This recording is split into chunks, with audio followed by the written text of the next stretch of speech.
Hello everyone and welcome to this little podcast thing that we do. And I am your favourite person from the north, the best Finnish person since Mika Häkkinen and Kimi Räikkönen, Johan. And today I've got whoever's quickest to say their name first. Erik! That's me. Erik? Big.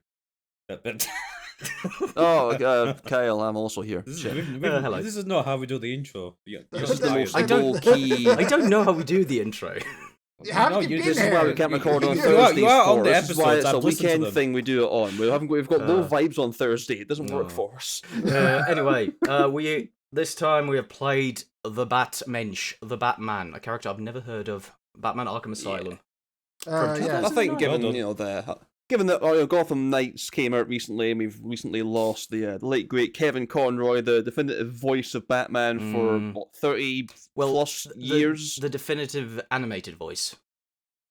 I So, think it might be definitive both, to be voice. honest. Full stop. Like, if I see a photograph of Batman anywhere, I imagine Kevin Conroy's voice coming out of that character. Involuntarily. So if you see a picture of Alec Baldwin, you think of his voice. Well, a Batman, obviously. I don't think there's a Baldwin Batman out there. If there is, it'd be Kevin Conroy's voice coming out of it.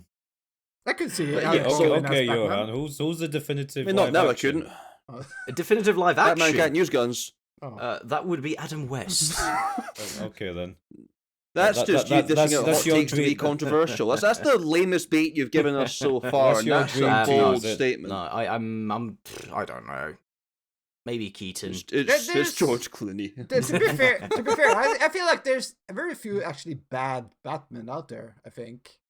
I like Clooney's Bruce Wayne. His Batman wasn't great, but I liked his Bruce Wayne because he gave off that smarmy billionaire front. He did really well because that's just George Clooney. Rich in real people life, are good at so- playing rich people. It turns out it's the same with Christian Bale. Really, he does a good Bruce Wayne, but his Batman is a bit off. What if Jared Leto played Batman? No, keep him away, please. All right. it's batting time. Back to the game. Have any of you played it before? We played it now. So this is one of the last games that I pre-ordered before it came out. I got the fancy edition with the fake Happy Meal plastic batarang that it I came have with. that as well. It felt like the best thing ever at the time. Looking back, it's still the best thing of all time. What are you doing? I've got it next to my diploma. It's the diploma, and that. What, for being a But bat? yeah, I saw the marketing for it and I was sold immediately, pre-ordered it, played the hell of it when it first came in 2009, and I haven't touched it since. I think I played it 2 times when it came out, and I haven't touched it since. Yeah. Since that. So I got this game gifted from me on Steam by some jerk from Finland. I don't remember. Probably an asshole. Yeah. Yeah. So I tried to play it back. I think it was 2010 or something.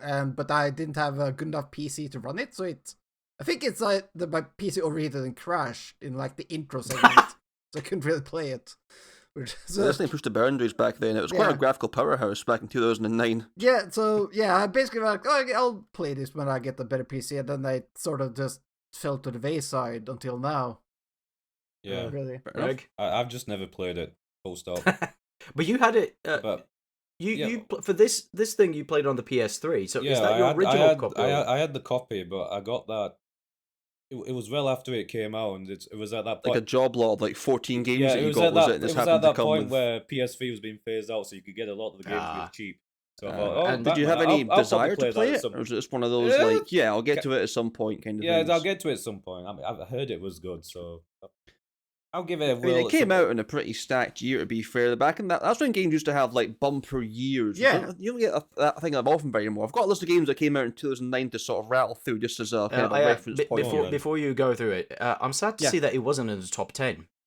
Who's top 10? Of what? At least the list I saw. 2009. I didn't see it on any top 10 lists of 2009. Well, sales. Yeah, sales. Oh, really? Well, it's a sort of a newish everything. IP, and given how superhero games back then were not really on point, I can't say I blame them for being skeptical. I'm going honest. to assume that to- the sequel is probably a much better seller just because of that point. Oh yes, We can absolutely. talk about that maybe in the end. Yeah. But yeah, so 09 you had games like Street Fighter 4, Resident Evil 5, Pokemon Heart Gold and Soul Silver, Demon Souls, Uncharted 2, Borderlands, Assassin's Creed 2, Modern Warfare 2, Left 4 Dead 2, a lot of 2s, and 50 Cent Blood on the Sands. Classic. Phenomenal year all around. So not being in the top 10 in that list isn't shocking, to be honest. Wasn't it Mario Kart Wii as well and Mirror's Edge that year as well? Yeah, so not making top 10 is not like the biggest slam dunk, given that there's a lot of good games that came out that year. So if it got anywhere near top 10, I'd call that a success, frankly. Yeah, so this game basically blindsided everyone. I released the old podcast from this period, and nobody was like, didn't know what to expect with this game. Well, so think of the Batman games that came before that. I mean, you've got a bunch of old shitty PS2 games and kind of... Well, the NES one. That's going back like 20 years prior to this, to be honest. I was going to say, the studio, Rocksteady, before this, they only made one game. Was it Urban Chaos? And I don't know anything about that game. I so really that early in there? Wow. Yeah, at least the info I found, I went on their website as well. I just know them as the Batman people. That's it. Yeah. I mean, that's what they are now, pretty much. But yeah, I mean, that's all. To give out an IP like that to quite an unknown kind of developer is quite a ballsy move, to be honest. But I was going to say, so Craig played it on PS3 as it was originally released and 360. As God intended. As God intended. We all played it on modern hardware, PC. Yeah, there was a cancelled Wii port, if you're curious about that. I was wondering, was because... I mean, Dead Rising was on the Wii, so why not this? Given the scope of this game, I cannot see it working on a Wii. Imagine those battles and fights using the waggle controls for a Wiimote. It would struggled occasionally in 2 minutes. It struggled on the PSV. I think on the Wii. I noticed when you were playing, because we just played on the PC. I was like, this was smooth, and then I was watching you play it. It was like, We're factoring out things like loading screens for modern PCs and stuff like that, which PS3 had a lot of loading screens because it's just running on the hardware that was around at the time and not stuff that came out 20 years later. Plus, you need to take age as well. You could probably think that Craig, what PS3 do you have? The original launch one? Or? No, that's. I recently got one of the Super Slims because my last one. Oh, luxury, modern. Look, I hate how they thought those things looked like grills. Depends on which one. The one that slides looks or the one... bad. The slide one looks horrendous. The one that slides looks horrible, but the other slim one, the one in the middle, it looks alright. With the matte finish or whatever. They were all quite ugly, the PS3s, to be honest. Hey, don't hate on my Spider-Man. Yeah, but the original was a classic kind of ugly. Don't hate on the Spider-Man font. Even the PS5's ugly. Ever since the PS2, they've all been like going downhill looks-wise very gradually as the years have gone on. They're all just different shaped boxes. Anyway, shall we go back to the game? So, Arkham Asylum takes place at Arkham Asylum, which is the fictional Asylum. In Arkham. Yeah. And of course, Batman shows up, shenanigans ensues, and he has to stop. He doesn't just show up. He's Hi guys! He's caught the Joker and is taking him back to Arkham Asylum. He doesn't go there for leisure or anything like that. He just knocks on the door. Can I help? Batman's witnesses. Yeah, but Joker does bad things. He needs to be stopped. It's the usual Batman. He's been stopped. Trope. That's yeah, he has. Well, in the beginning it was stopped, but then he needs to be stopped again, as he usually and then has to be. That's when you clock that we've got the great Mark Hamill back as the voice of the Joker. Again, I think he is probably the definitive Joker voice, as my opinion as well. This game does hark back quite a lot to the animated series back in the 90s. You got a lot of the voice cast came back, and Paul Dini, who made the show, came back to write the actual script for the game as well. The whole story felt like a Batman episode, really. Oh yeah, a bit more mature, but yes. But yeah, it's not a cartoon for kids. They can actually be a bit more adult with their themes and stuff because they've got more of an adult audience to shoot for at that point. I checked Paul Dini's accolades as well, and he's been working for Warner Brothers for a while because he's worked Looney Tunes as well, Tasmania, Freakazoid. Yeah, he's he's done good work, to be honest. And Batman if you've got a quality writer, you can't let them go. Yeah. You harvest them and just keep them and just bleed them dry of every creative juice that they have. They don't just grow on trees. I don't know if he wrote the other Batman games though. I think he was like a consultant for the other one. I think he was only involved like hands on with the first game, I believe, but he was sort of around as like an advisory role for the later games. But as you said, this is basically a more mature animated series because you got Mark Hamill, you got Conroy, and you got Arlie Sorkin's back as Harley Quinn. I was going to say Sorkin, yeah. Yeah. She gets replaced with Tara Strong in the sequels. Because Tara Strong was Hollywood's. Is that the start? Like after that, when she was in everything, was she still? I think Lollipop's Chainsaw and My Little Pony around that time was she basically was in everything. Yeah, the strong assaults. Yeah. So you have to battle through. Story-wise, this is not that hard. It's basically battle through baddies. Yeah, it's a glorified Metroidvania. You're trapped in a room with no gadgets. You have to go through, beat bosses, get more objects, and go on to the next part of the castle/asylum. It's a pretty rudimentary story, but it doesn't really have to be that complicated, to be honest. It's what what I was gonna say. Yeah. So as you said, Metroidvania, Arcadevania. I was gonna say, Arkhamvania. So you unlock more stuff, and then you go through the other places. But what do you think about gameplay-wise? Well, we're going to talk about the fighting mechanics. That's probably the biggest kind of like the big selling point of the game is that kind of free-flowing movement that you get in the games. It's one of the most. It feels nice. It does. It's deceptively simple. Yes, but it's there's actually a lot more going on. I think it feels somewhat stiffer now looking back, but I think at the time it was like butter. It was phenomenal. I like it because when you get that flow going, but I know people who hate it, and it feels like they feel like it's simplified. I had problems putting combos in. I know you can use like gadgets and stuff inside your combos, but I couldn't really seem to blend the gadgets and the fighting together that well. I was only getting like 5 or 6 combos most times. It has a very low skill floor, as in anyone can get through it. But you can button mash 2 buttons and There's a lot more utility to it if you really know what you're doing. You can just counter and punch. You're good. You can mix things up. You can counter. You can block. You can block. Not block. You can counter block. Counter. Yeah. And they throw in guys with knives you have to actually avoid and go over their heads and stuff later on. And folks who have guns that involve different strategies. You have your Dark Souls dodge as well.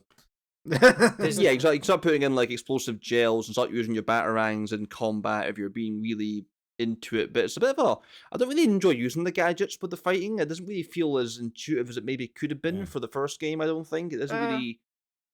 Just punching just works better for me. The grapple look was it's kind never of really to start needed. with. But it's you can get along well with just punching. They almost feel like an afterthought. Maybe we can include the gadgets as well. Oh shit, we need to do something with these. I'll put it in the battle mechanic. Fighting's one of the game's 2 big mechanics. That and the whole stealth mechanic part as well. We're going to sneak into a big room and try and knock people out. As we're talking about combat, have you actually heard this little bit of development tidbit that this game was originally conceived as a rhythm game, which is why I have heard that. Yeah, which is why the flow of the combat feels so it feels good to have a good rhythm in combat to just go with the flow and just sort of hit the enemies with a certain rhythm. It feels I don't think I would flowing want in the to wind. play a Batman rhythm game. I don't know about you. So was this the first game to incorporate that? Wasn't this similar in Assassin's Creed? Doesn't that have a counter system like that as well?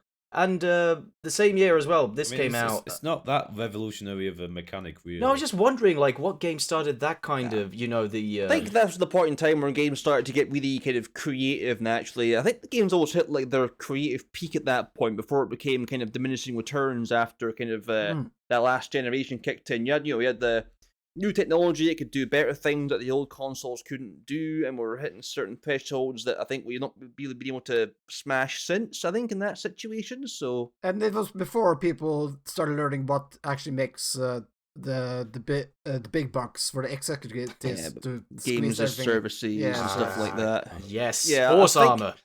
Yes, yeah, this might be the last generation that we had DLC that was actually well made, or the actual expansion packs for games that used to come out on downloadable content before it got exploited and ruined, and before games took 9 years to make. You say that, but I don't think the DLC for this game in particular is anything to write home about. There was some free Joker DLC where you get to do challenge missions as the Joker. I think was apparently that was a PS3 exclusive. Yes. Yes, exclusivity. Crazy luck. No, I didn't. I just played through the game and then was done with it. To be fair, this was challenge maps. You don't get to play the actual game as Joker. It's just challenge maps, and they're pretty horrendous, to be honest. I wouldn't even bother with it. It's not the killer seller that you think it might be. What did you play this difficulty wise? Oh, normal. I was playing normal. I'm not looking at. I'm out for a good time, not a long time. Correct. That's what she said. I know that you played it on hard, hence why you've asked the question. Because I mean, because I played originally in normal, and now I felt like I'm going to try it on hard and see how like the combat. Because you wanted a challenge. You need because the flow when you counter, like, it gets harder on hard, of course, but it's like it didn't feel that much harder. The game wasn't that difficult, to be fair. There's not many points where I was like, I cannot do this. There's a few kind of infuriating boss battles here and there. There's more frustration rather than being just difficult. It's just tedious sometimes. But we'll cover the boss battles in a bit of detail. I wouldn't call it a hard game. It can get not tedious. Was just annoying. Long in the tooth. Yeah. How do you think about the graphics in terms of how it holds up? I know it's going to be hard to compare the PS3 version to the PC version that we all played apart from Craig. The one we played, I think, looked real. We talked about the cobwebs and the smoke, I think, and it looked really good. Actually, did you have any problems running it on modern hardware? No. No, I had nothing at all, which is quite rare for a game of this era. That usually this is just the point where they started to make proper ports to PC rather than making this like really polished ones. I mean, you say that the original PC port had the games for Windows integration back in the day. Yeah, but they patched that out. A lot of games don't do that. I think it looks alright. I still believe in games for Windows. I mean, when I saw, I didn't back then. When I saw Craig play it on the PS, I thought it looked alright considering the age of it. I mean, I think we kind of forget with playing it on the PC that's really a lot of games couldn't play it in like mega fancy 8 times buffering and all that stuff, and it wasn't really a true representation of what the game was like back then. PC gameplays. I don't know how much better it does look, but it looked fine on my end. It looks a lot better. They're a lot more deep. It looked like a PlayStation 3 game. That's the best I can say. Yeah, the cutscenes all look fine. A lot of the in-game cutscenes are a bit wanky, look a bit lumpy, but other than I can still tell what everything is. We haven't quite mastered kind of like in-engine cutscenes yet either. I noticed a lot of kind of like just kind of a pan shot to one person and pan to Batman saying this mouthing. That's the Fallout level of dialogue. Yeah, it's a little bit stilted and a little bit like, this feels like really off. But apart from that, I think graphically it holds up quite well. I mostly to do with the art direction rather than the actual graphics. The art direction holds up really well. There are some character designs. If you're gonna have the Batman license, you're gonna have to make it all gritty and damp and. Yeah, I mean they had to edge it up for the sake of the. So here are the characters. You got all the edgy characters. You can't have a colourful Batman too. There are some characters. Edgy-looking Scarecrow with his syringe fingers that I quite liked. I really like Scarecrow. Yes, I liked his design. Killer Croc again, bulky, weird, monstrous man. I'm cool with that as well. Joker's classic Joker with his purple suit. I'm okay with that. Very lanky Joker. Yeah, that's very good. Apparently, they had plans to have more like a Ledger-esque Joker at that point, but they kind of thought to themselves, maybe not. Jared we'll go back Leto. to what we know works. Stop it, with Jared Leto.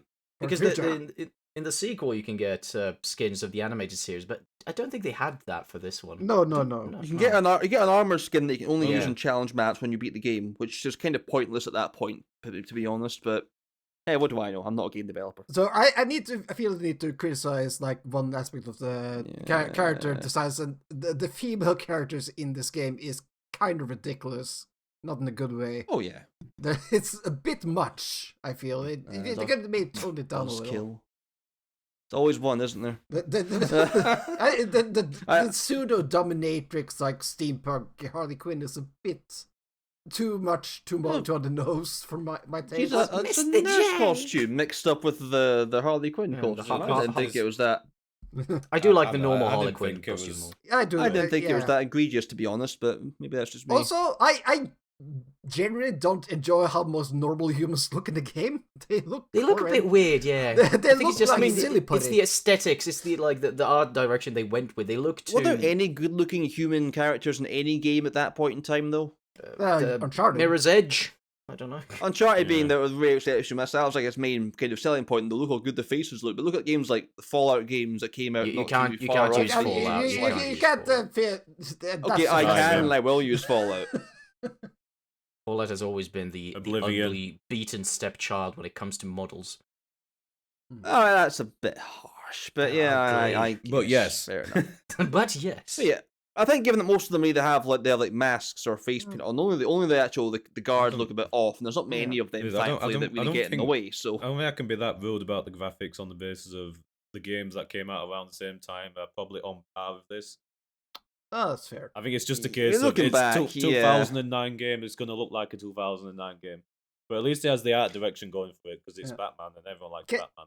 Can I actually? It's very dark, thankfully, so you can't see the faces in that much light. Can I actually make another shout out here with regards to the graphics? Okay. It's the use of colors and hues in certain scenes and areas. It's very reminiscent of like Joel Schumacher's Batman, which is actually kind of like it's very green game, very mossy game. It's dark but green. It's been Shrek'd. But at some points they suddenly puts a lot of colors and basically after the Poison Ivy takeover, it suddenly becomes very green and red. So it was like, oh, this is actually kind of nice. I kind of like this. I don't know if I'd go for I wouldn't say it was Joel Schumacher. There was less neon involved, so I wouldn't say it was Joel Schumacher. Can we put a Schumacher like pack and make everything neon glow? Shirtless Bane walking around. Oh, I want to play a Schumacher Bat nipples, bat asses. Release the Schumacher cut of Batman Arkham Asylum. Do you want to go through the villains of? Sure, who will be the Rogues Gallery. Use the technical term, please. It's what makes Batman Batman. They didn't go too hardcore on the road. They could have went for everyone at the same time, but they actually were quite restrained. They didn't show off like the Penguin. Sorry, when you said everything, I was just picturing they all like go around Batman and start beating him. They all come at the same time, like the fucking Avengers or something. So you had most of the big hitters. Joker's obviously going to have to be there because he's the Joker. He's not there to be an outrage, frankly. So he has to be at the forefront. But then you've also got Scarecrow, who I think is a really, really phenomenal job in the game. Yes. Probably the second villain to Joker in the grand scheme of things. They had some much needed variety in the game. Those sections. Yeah. Say again? Oh yeah, the Scarecrow sections. Now I know that there's some mixed opinions on this in here, so I'm kind of curious to kind of see where we stand on this. Well, we could talk about boss battles in a bit. So Scarecrow. We're going. Yeah. Who next? Then we can look around to the other guys. Oh yeah, so you got Killer Croc, who also has another good sequence later on in the game, which I really appreciate. There's also Poison Ivy. I forgot Poison Ivy for a second there. Yeah, of course. I think that's pretty much it. Bane is kind of wasted in this. Zaz Zaz barely counts. Zaz is sort of interesting. He's just a guy. He's down in one hit. He's a guy. Was he written for the game, or was he actually around before? He is from the comics, yes. Oh, okay, right. Okay. Is he like the lowest of the low? He's like, well, he doesn't have a serial killer. He's a serial killer. He's not a nameless henchman, but he's pretty much close to it. I mean, even Hush as well is pretty. If you're from the comics, Hush is basically he looks like Bruce Wayne, doesn't he? Yeah, I guess like yes. But he's also just a killer. He may be in one of the later games, which I'm not going to say too much about. Yeah, but he must be, because I mean, Joker's he's crazy, and does he have supernatural strength? No. Well, I mean, Bane's got discuss that later. Super sense of humor. Hey. I mean, like super bats is not a superpower. Powers. Bane's got the super serum they stole from Captain Marvel. I mean, Captain. I think Scarecrow is pretty much just a scary human guy with a funny mask for Arkham Asylum. So yeah, I think there's only really like one, or two, I guess. Killer Croc's kind of enhanced. Actually, there's born that way. So there's one villain you don't fight. I realized one of them. Yeah. Riddle me this, Batman. Okay, two actually. There's two. What were you thinking of? I forgot Riddler for a second. Clayface is in a cell the entire time. That's just like a cameo. Yeah. To be fair, there's a lot of kind of like subtle hints towards characters being in this universe in the Asylum. You see kind of Two-Face's cell and Calendar Man's there, and you've got a bunch of references to like frozen stuff on the wall. Not like the Disney movie, but like actual like frozen bits of ice on the wall. The problem. not like let it go merchandise. No. The problem with these games is I mixed them together and was like, when's he showing up? I was like, oh, he's in the second game. Shit. Mr. Freeze is in the later games. Yeah, but spoilers as well for that, by the way. For some reason, I thought the Penguin was going to show up, and it was like, no, he's in the one. He's on like a poster somewhere. He's got like his umbrella and like his monocle and like a glass like display case somewhere in the asylum. But yeah, I like a lot of there's a lot of storytelling in the actual environments. You see a lot of kind of like there's a lot of just lore dumps on characters as well. You can pick up. Yeah, you could pick up a lot of lore on like the characters, and art and the such. island. Yeah. But the villains, they used what they had to do. I think any more would have been a little bit overkill. I think they managed to get a nice balance of kind of bringing in folks who kind of recognize not being kind of like overbearing and wasting too many characters at once. What did you think about the Riddler's collectibles? Were they? They were a highlight of the game for me. Really? I didn't go out my way to get all. I just played through the game, but I'm a completionist. I like collecting things. I've got a soft spot for it. I must say that unlike most other games of this type where I struggle with collectibles, I did actually manage to get pretty much 99.9% of them without using a guide, which I really appreciate. You get the maps later on, so you can find out where roughly on the map they actually are, and then it's sort of just trial and error from there. That doesn't help when some of the rooms are very vertical, and it only shows like a horizontal plane of the maps. So yeah, he's the Riddler. He's going to give you clues. He's going to show you the entire skill issue. I remember when the game was new, I 100%ed it without, but now playing it again, I remember some of those really horrible ones you have to line up. So I just used a guide for certain things because I couldn't remember. The best thing about doing that is that you get to hear the game get more and more irate the better you start doing it. It's like you found them online, haven't you? So it's like accusing you of cheating at the game that he's made for you, and you start to just slowly lose the plot the more you go along. It's pretty great. It's phenomenal to listen to. Guy. You got to compare the Oh yeah, it just. Yeah, but what's very satisfying. Good. So you get like lore exposition, but then you also get experience points that'll help you in the if you want. Yes, I really enjoy that. I really enjoy that. The upgrades to your suit and tools. So yeah, because the game's kind of like half open world, and you can sort of go around and find the trophies earlier on, or go back and get them later on. I mean, it's not really open world because it is fairly linear in how you have to navigate certain things. It's like open world, but the open world is like several really large rooms. Yeah, it's like a perception of. It's not really because there's certain places that you can't grapple on. You just can't grab onto certain things, and there's certain places that you should be able to get to, but you can't. Yeah, it's the illusion of freedom that gives you the sort of look around. That's one of the main criticisms of this game is that the game seems open, but it sort of isn't interconnected enough, so that when you had to go back for like stuff like riddles and stuff, you had to like go for an entire area and then go the entire way back again. Just get out. It's like a sandbox maze. The illusion of freedom. I wasn't expecting an open world anyway, so that didn't really bother me too much. It's metaphorical for being trapped in an asylum. Huh. That's all part of the plan. I've not apparently. played any of the later games, so I don't know if they feel more open world. They do. They do. They get better. I'm gonna try and avoid mentioning the sequels too much. I've played this. I've played them a lot talk about more, the sequel instead. So I'm trying to bite my tongue and not bring up direct references or like comparisons to the games that came after it. Because it's not fair first and foremost because it's a game that came out years later with like knowledge of what went wrong with the first game, and B, it's not the game we're talking about. So I'm gonna be. I'll bite my tongue for now. If we go back to the Rose Gallery, like with their fights at least, they were were they varied? Like the boss battles were all really bad. Mostly yes. But at least they were very. It wasn't like do this five times. The best boss fights were the ones where you didn't really fight. To be honest, Scarecrow. Yeah. Okay, let's talk about Scarecrow. And Killer Croc as well. Yeah. I'm gonna be I feel like the dissenting opinion there is that while I like the setup of all the Scarecrow sections, that the entire bits preceding the main gameplay section, I really didn't like the actual gameplay of 2D like stealth section. I just didn't skill like issue. Yes, exactly. I like for most stealth games, I like them, but that I like the fact if you get caught, there may be like some sort of consequence that you have to fight your way out of, but not immediate game over when they see you. I don't. There's a lot of fourth wall breaking stuff that I quite like. The whole kind of fake crash screen and stuff, and that's something Hideo Kojima would do. Yeah, then you get the game over screen that's not a real game over screen and stuff like that. When you're walking down that hallway and it like slowly turns into like an alleyway, but there's still like aspects of the other. Yeah, the Dutch angle kicks and you get the camera Dutch angle twill as well. It's, I'm in a okay. That's a good effect. Oh, we love a Dutch angle.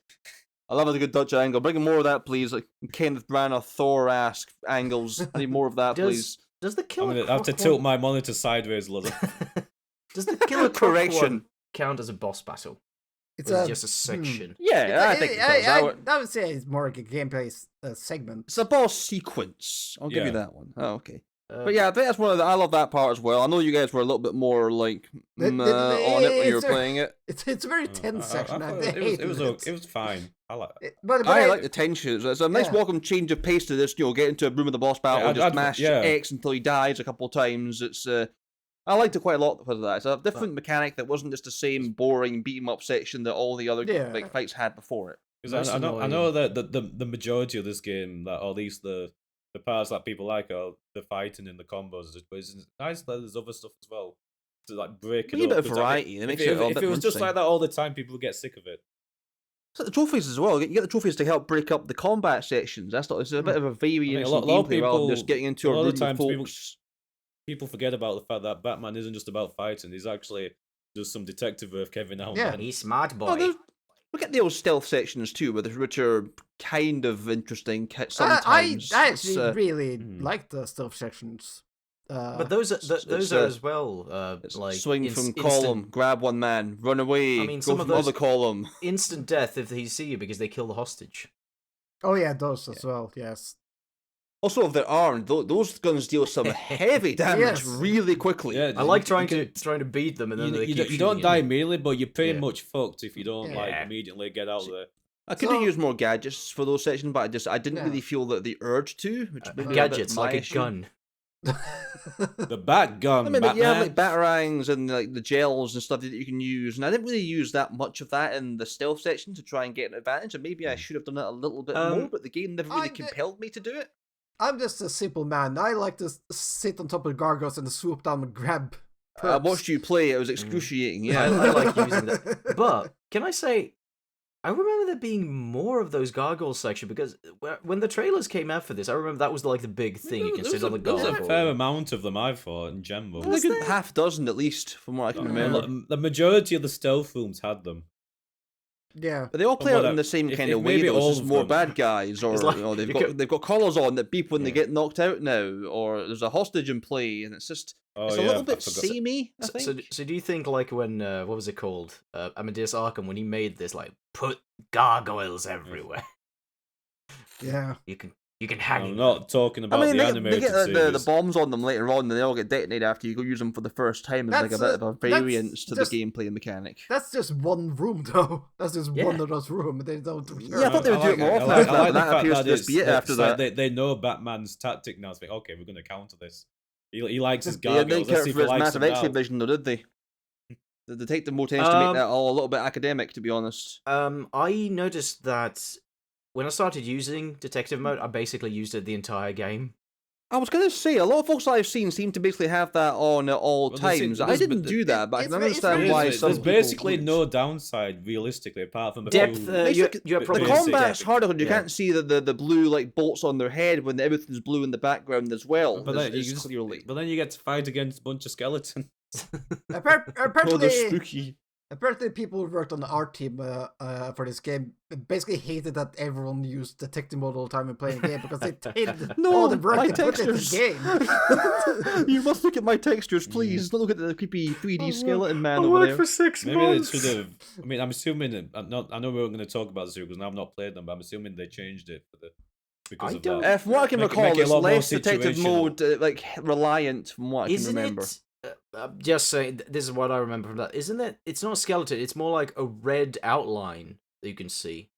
No, there's definitely. I remember using it a whole lot less in that game, but I use it a lot in this game, to be honest. Maybe that's just the way I play games. The art team got their will through in the sequels. Listen, don't do this to us again, please. I'll walk otherwise.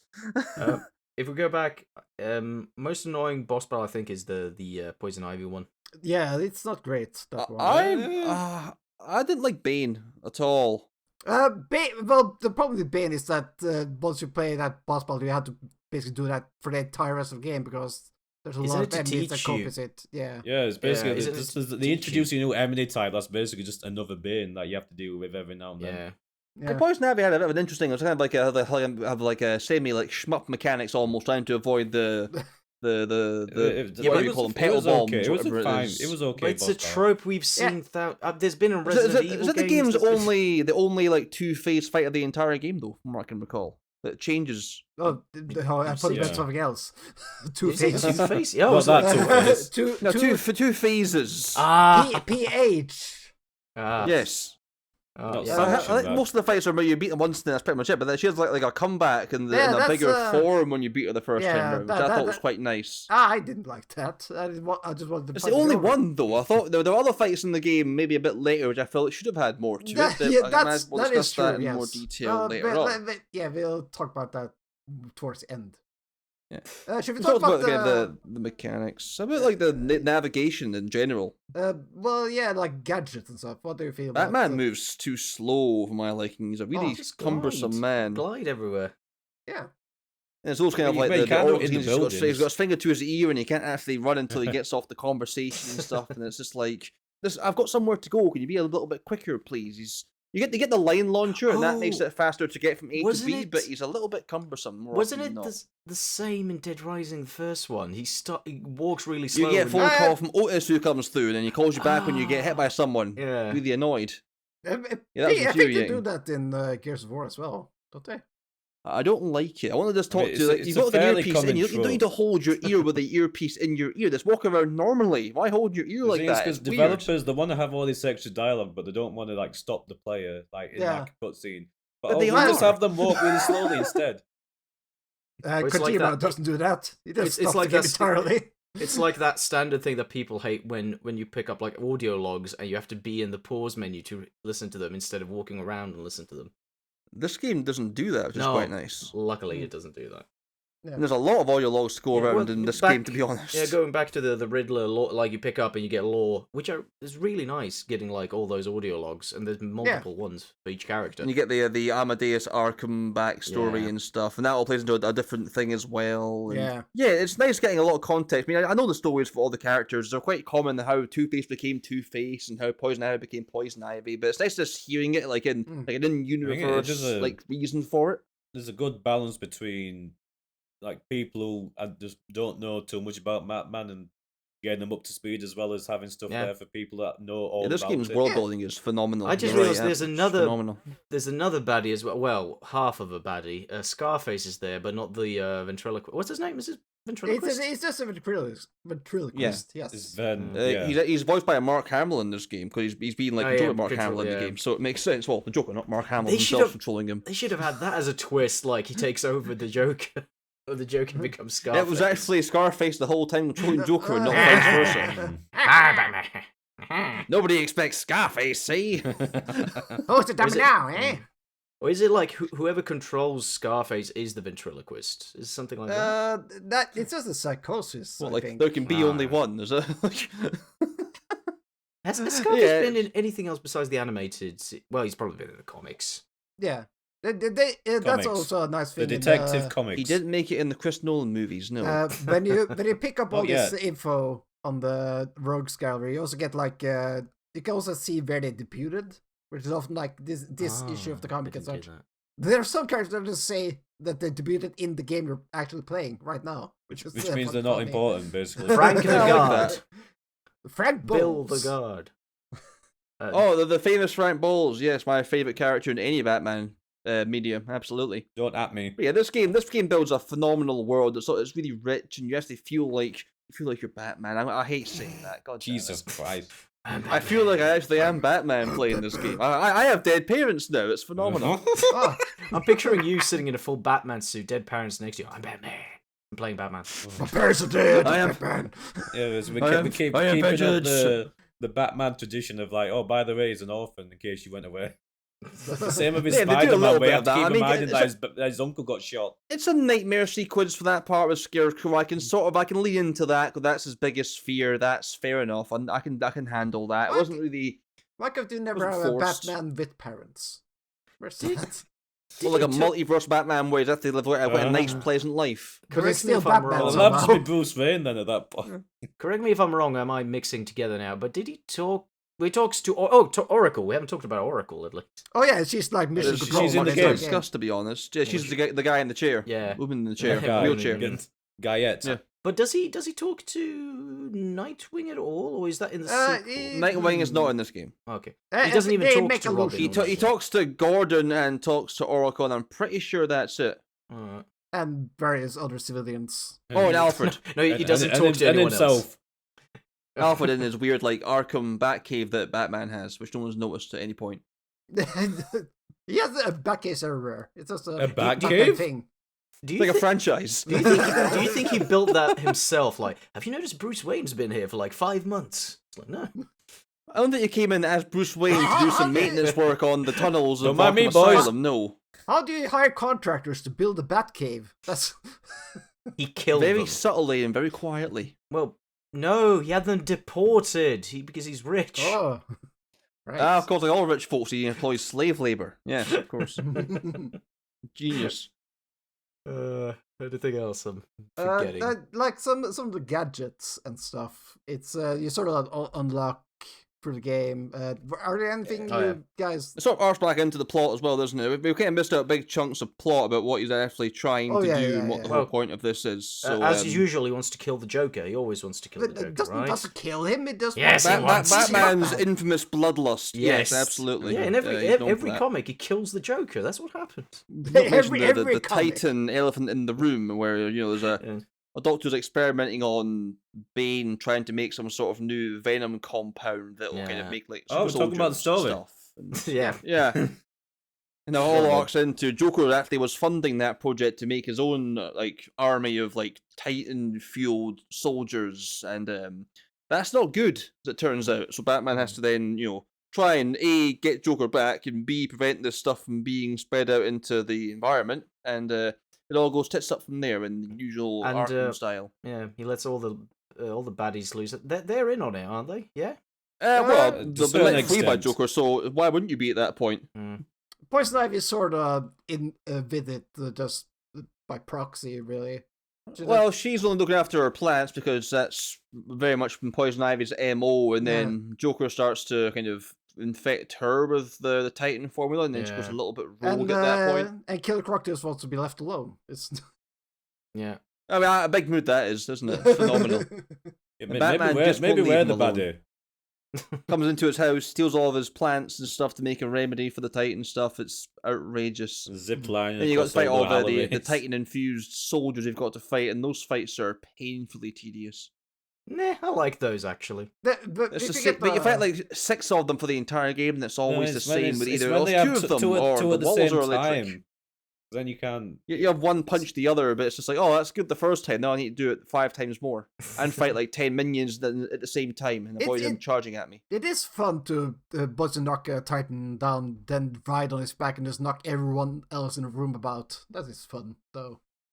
I like that. Yeah, so you fight like 7 different Titan infused people. You fight like Bane, and you fight like the 5 like Titan minions. Then you fight our last antagonist. When you get to Bane, I say you fight the last antagonist. That's debatable. when you get to Bane and you fight, it's like, oh, this is definitely Bane. This big fucker. And then throughout the game, it's like, oh, now there's all these other big fuckers. It wasn't that unique anymore. Yeah, Michael Bane dies getting yeeted by the Batmobile at the start of the game. Well, see, the Batmobile looks horrendous in this game. It's like a little shrunken down little nippy thing that he drives around in. It's like abysmal.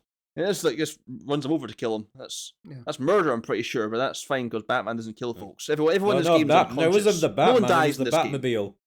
Because this game, you break some skulls in this game, but everyone's just marked as being unconscious, which I think is quite nice. Yeah.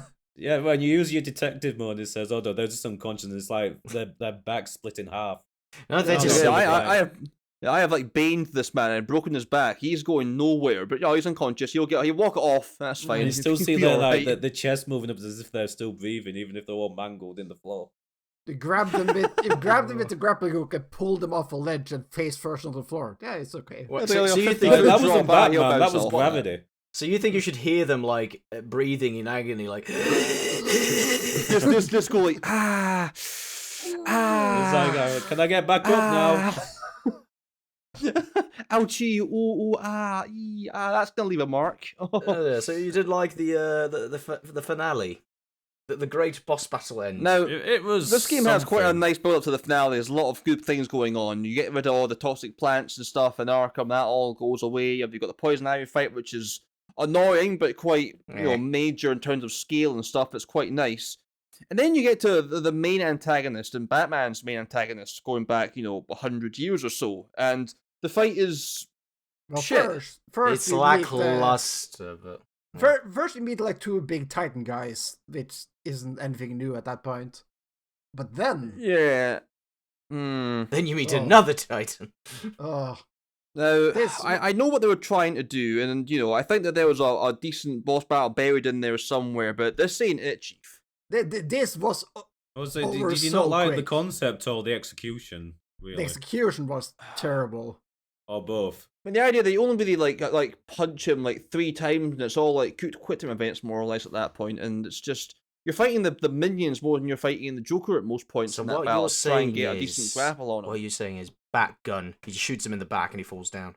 Well, he uses the back grappling hook to bring him down, No, and then but he's bullets. he's stuck into the floor because he's got really clumsy, cumbersome hands, and he just wails on him for 10 seconds, and you do the same thing times 3, and I'll you've beaten agree. Batman It Arkham is- Asylum. It is very lackluster. It is. And it is. the fact And is, and the worst part is in the ending cutscene, you actually see Batman take care of Joker by spraying explosive gel on his fist and punching Joker. Why couldn't I play that segment? Why couldn't My I- issue is that I think this game does a lot of cool things with like environmental takedowns and stuff, but none Yeah. of the bosses actually use No, any sort of no. environmental like stuff. It's just kind of let's just wail on the guy, and then Yeah, that's pretty much it. yeah, There's not any sort of exactly. nuance That's the involved. Batman way. It's not a very Batman thing to do. Usually there's some sort of like tactical way around or some gadget that only works in certain ways. Yes, and he should use. I like his- that. They but- tried to do that a little bit, like with It's like the, with you have Killer to use, Croc you when have to you use the the hole at the boomerang bottom on that blows up bit. and the killer goes down the big pit at the end. That's Batman using his ingenuity Yeah, to that- get that's- out of a that's tough actually cool. situation. I like that.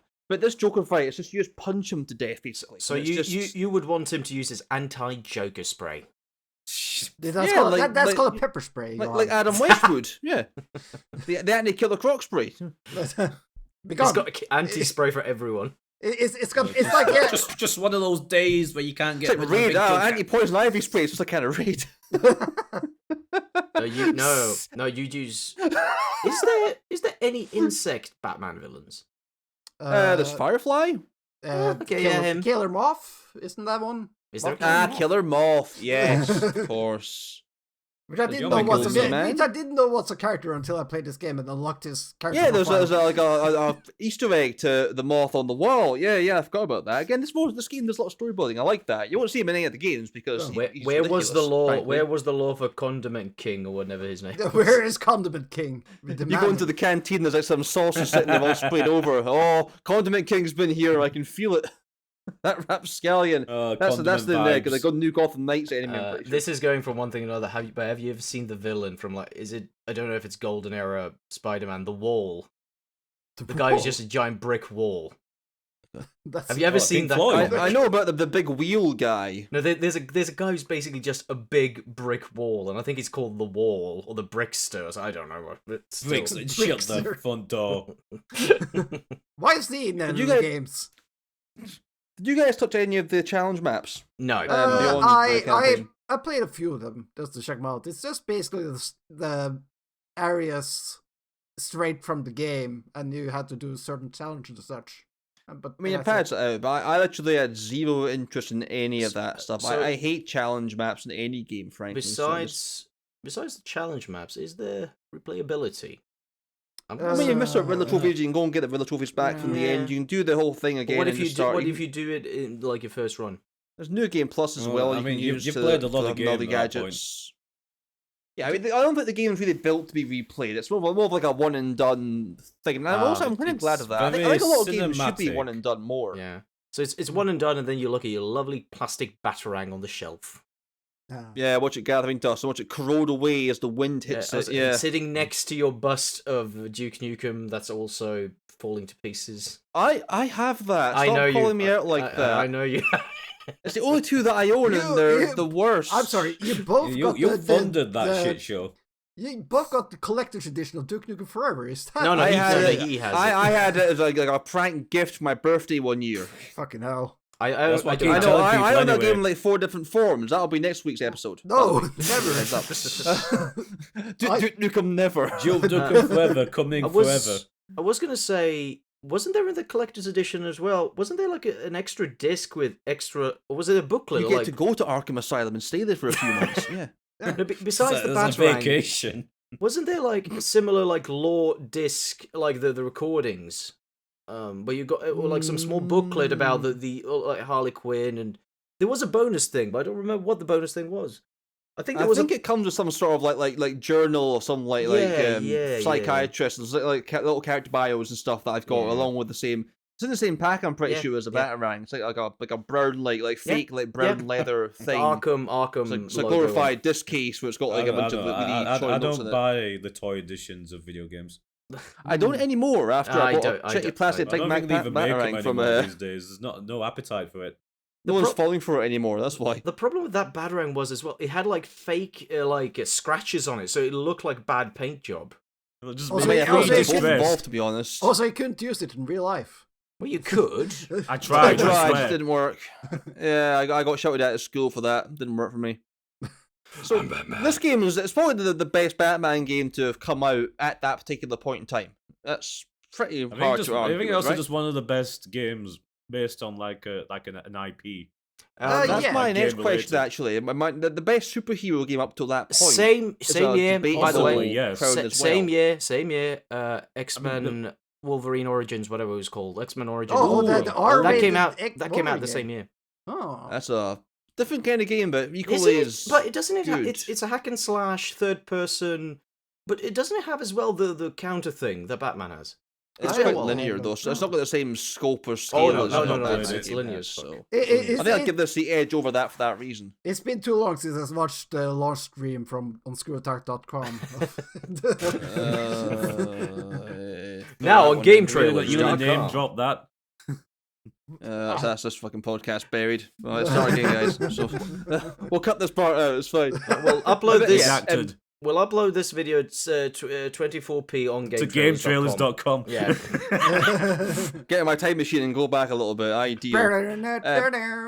So yeah, it's definitely the best Batman game. We're all in agreement. To that point, at least. We're all in agreement. It's a good.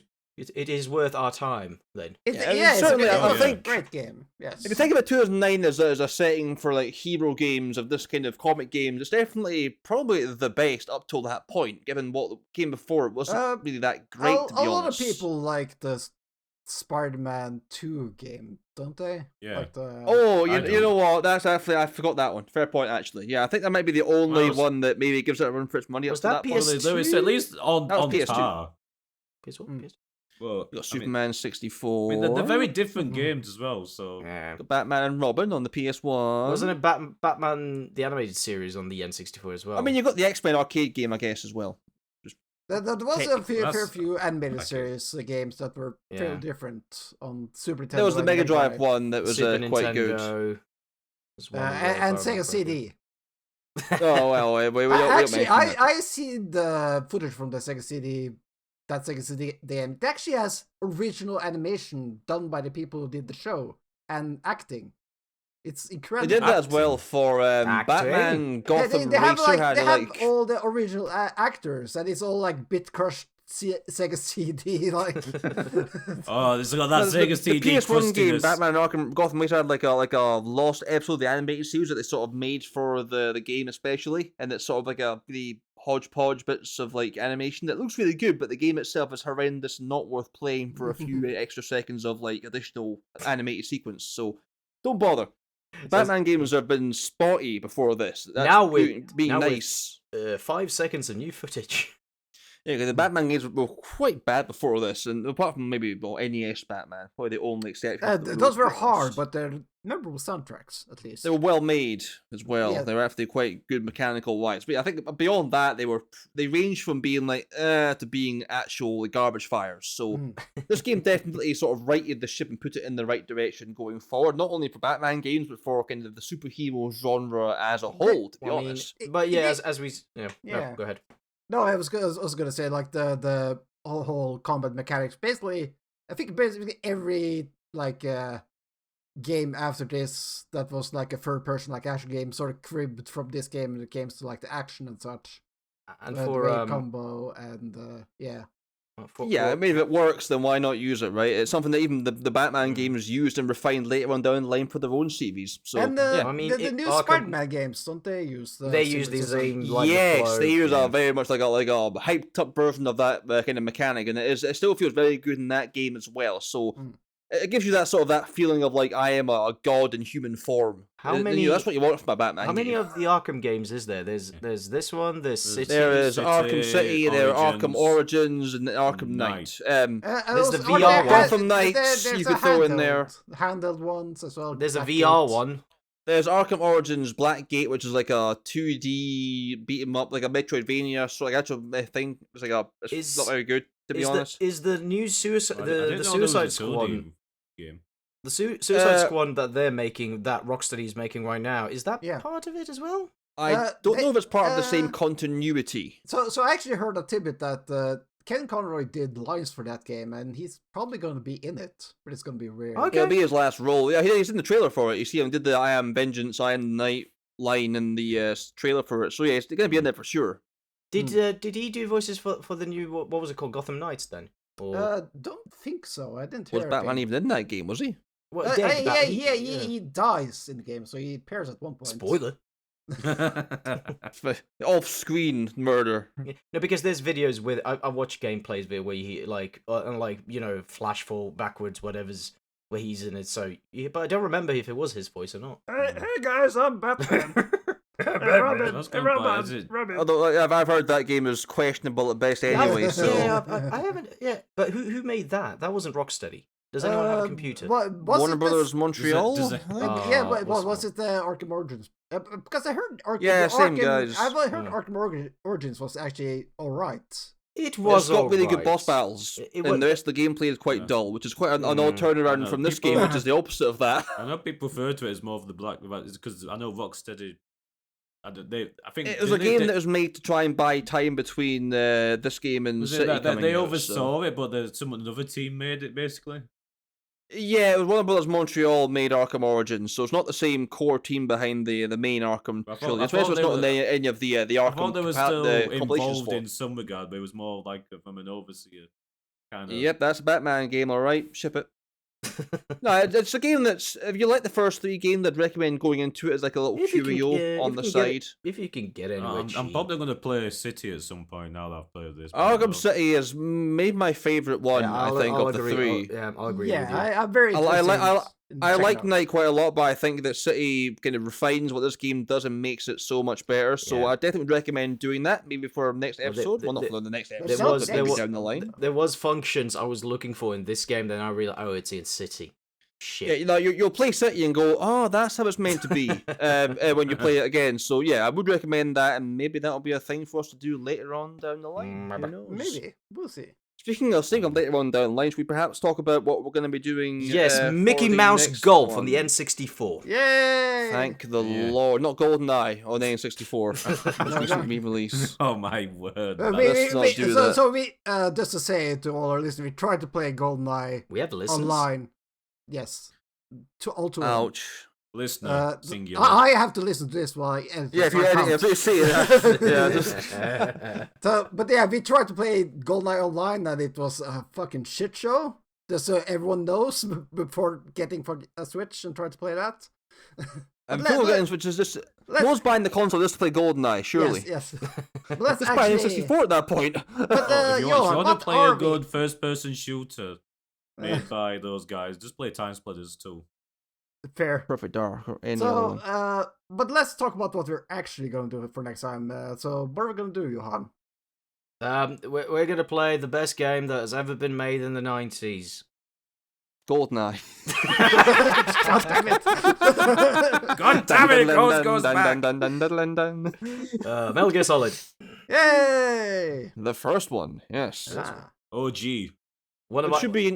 a game. Is that a long game, guys? No, if you know what you're doing, you can push through it. So it's a long game. I don't know what I'm doing, though. How long will it take me to do it?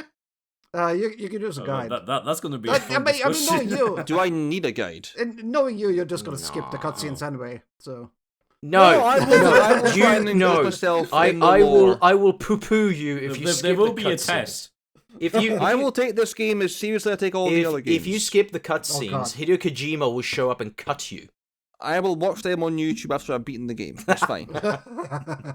It's the same thing. You'll probably watch the cutscenes for the remake. They're totally different. Oh my god. I watched the pachinko. Yeah, we're playing the OG version, just to put that to bed as well. We're playing OG PS1 version, so there should be no kind of discrepancies or ambiguities as to who's watching what version. You could play the PC version as well, because that's exactly the same.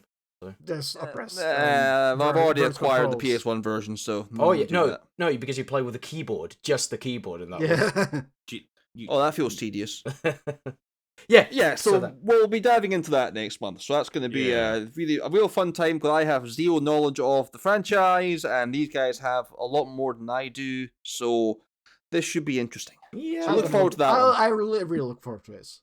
Yeah. Oh, did you give the game a final rating, by the way, for Batman? Two thumbs up. Well, out of a 10. In the sky. Two bat wings out of 2. It's good. Yes. I'd give it a solid kind of like B+, I reckon. Yeah, I'd say about that. Yeah. Well, the thing is, I played the sequel, so I'm sort of basing it a little bit off what I know comes after it. So I'm trying to be a little bit more conservative there. So I'd go with a B-, kind of a 7, 8 out of 10. You went lower. You went from B+ to B-. Sorry, B+. Sorry, I'm very tired. No, it's not an auction. All right. So would recommend, if you haven't played the Batman games before, jump into them. Highly recommend it.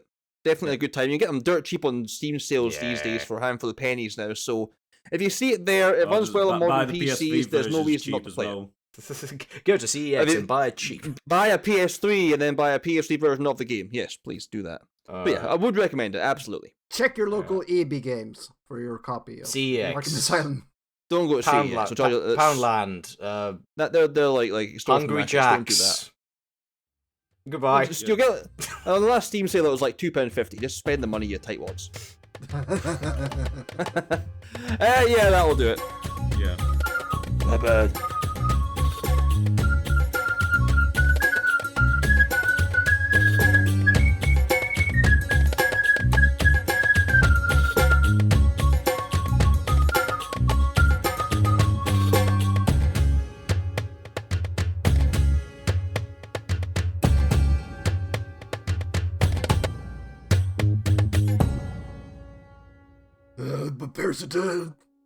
The podcast is over.